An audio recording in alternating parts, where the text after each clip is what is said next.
Hi friends, welcome to Hello Kitchen. இன்னைக்கு பாத்தீங்கன்னா நம்ம டேஸ்டியான Tutti Frutti Paniyaram எப்படி செய்யறதுன்னு பார்க்க போறோம். அதுக்கு முன்னாடி என்னோட சேனலை நியூவா பார்க்கறீங்கன்னா என் சேனலை Subscribe பண்ணுங்க. அதே மாதிரி கீழ ஒரு பெல் ஐகான் இருக்கும். அந்த பெல் ஐகானை கிளிக் பண்ணீங்கன்னா நான் ரெகுலரா போஸ்ட் பண்ற வீடியோஸ் உங்களுக்கு நோட்டிஃபிகேஷனுக்கு வரும். அதே மாதிரி என்னோட வீடியோக்கு லைக் பண்ணுங்க. இப்போ இன்னைக்கு நான் யூஸ் பண்ணியிருக்க இந்த Tutti Fruttiன்றது என்ன அப்படின்னு பார்த்தீங்கன்னா இது பார்த்தீங்கன்னா பப்பாளி காயில செஞ்சிருக்காங்க. இது பார்த்தீங்கன்னா எல்லா டிபார்ட்மெண்ட் ஸ்டோர்லயும் அவைலபிள், இல்லைன்னா நம்ம ரெடிமேடாகவும் இதை வீட்டிலே நம்ம செய்யலாம்.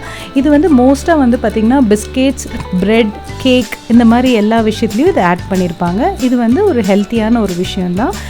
இந்த கலர்ஃபுல்லாக போடும்போது பசங்களுக்கு லைக் பண்ணி சாப்பிடுவாங்க. இப்போ இது செய்யறதுக்கு நான் பனியாரம் மாவு 1.5 கப் எடுத்திருக்கேன். அது கூட குக்கிங் சோடா ஒரு 1/2 டீஸ்பூன் ஆட் பண்ணி கொஞ்சம் வாட்டரில் மிக்ஸ் பண்ணி இதோட ஆட் பண்ணுறேன். இது ஆட் பண்ணும்போது கொஞ்சம் உங்களுக்கு ஒரு சாஃப்ட்னஸ் கிடைக்கும். அதுக்காக தான் இதை நம்ம மெயினாக ஆட் பண்ணுறோம். மாவில் நான் தண்ணி எதுவும் கலந்துக்கல. இது திக்காக இருக்கிற மாவு இது. இப்போ இந்த டூட்டி ஃப்ரூட்டி பப்பாயா ஃப்ரூட் அது ஒரு 200 கிராம்ஸ் நான் ஆட் பண்ணுறேன். நான் கொஞ்சம் கலர்ஃபுல்லாக எடுத்திருக்கேன். எல்லா கலர்ஸ்லையுமே இது நான் யூஸ் பண்ணுறேன். இது பார்த்திங்கன்னா இதோட நம்ம மிக்ஸ் பண்ணி ஆட் பண்ணிக்கோங்க.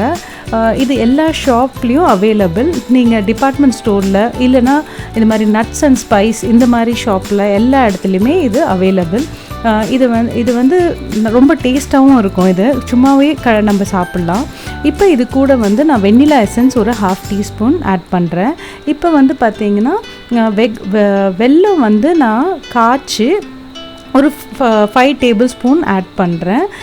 இது பார்த்தீங்கன்னா வடிகட்டி எடுத்த வெல்லம். இது நல்லா திக்காக இருக்குது.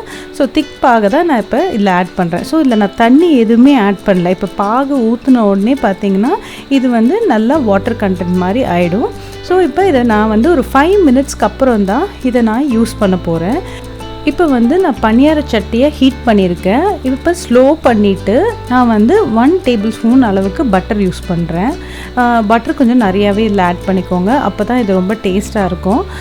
ஸோ இதை நல்லா மிக்ஸ் பண்ணிவிடுங்க மாவை ஊற்றுறதுக்கு முன்னாடி. ஏன்னா அந்த டூட்டி ஃப்ரூட்டி எல்லாம் கீழே இறங்கிடும். ஸோ அதை ஊற்றும் போது கொஞ்சம் நல்லா மிக்ஸ் பண்ணி ஊற்றும் போது தான் உங்களுக்கு அந்த ஃப்ரூட் பார்த்திங்கன்னா எல்லா பனியாரத்துலேயும் வந்திருக்கும். இந்த மாதிரி ஊற்றிடுங்க. ஊற்றிட்டு ஹை ஃப்ளேமில் வச்சுருங்க.